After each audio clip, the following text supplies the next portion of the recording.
मार्गदर्शनातून या ठिकाणी आमचा संच आईविषयी गीत सादर करणार आहे। मानवी जीवनामध्ये आई वडिलांचं स्थान अत्यंत महत्त्वाचं सांगितलेलं आहे।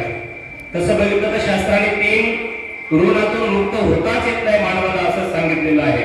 पहिले आई वडील, दुसरे गुरु आणि तिसरं मातृभूमी।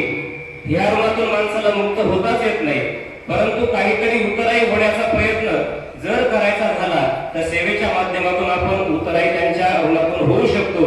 या न्यायानं मातृपितृ विषयी एक गीत या ठिकाणी सादर करणार आहे।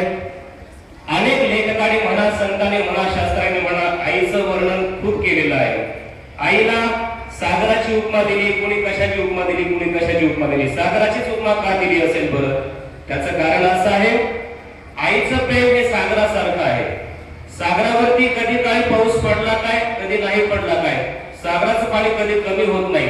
तसं आईचं प्रेम, मुलगा लहान असू द्या किंवा मुलगा मोठा होऊ द्या, जे आईचं बालपणामध्ये मुलावरती प्रेम असतं, अगदी तसंच प्रेम तो मोठा झाला तरी तेवढंच प्रेम असतं, जसं सागराचं आहे तसं। म्हणून आईला लेखकाने सागराची उपमा दिलेली आहे।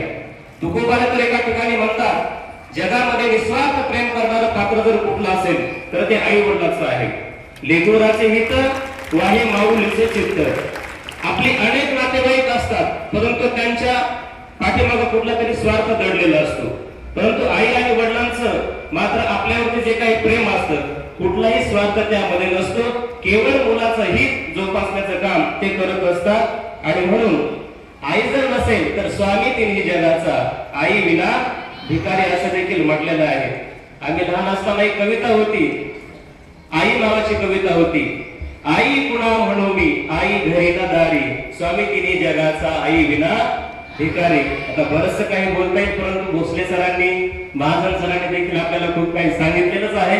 आम्ही गीताच्या माध्यमातून सांगण्याचा प्रयत्न करतोय।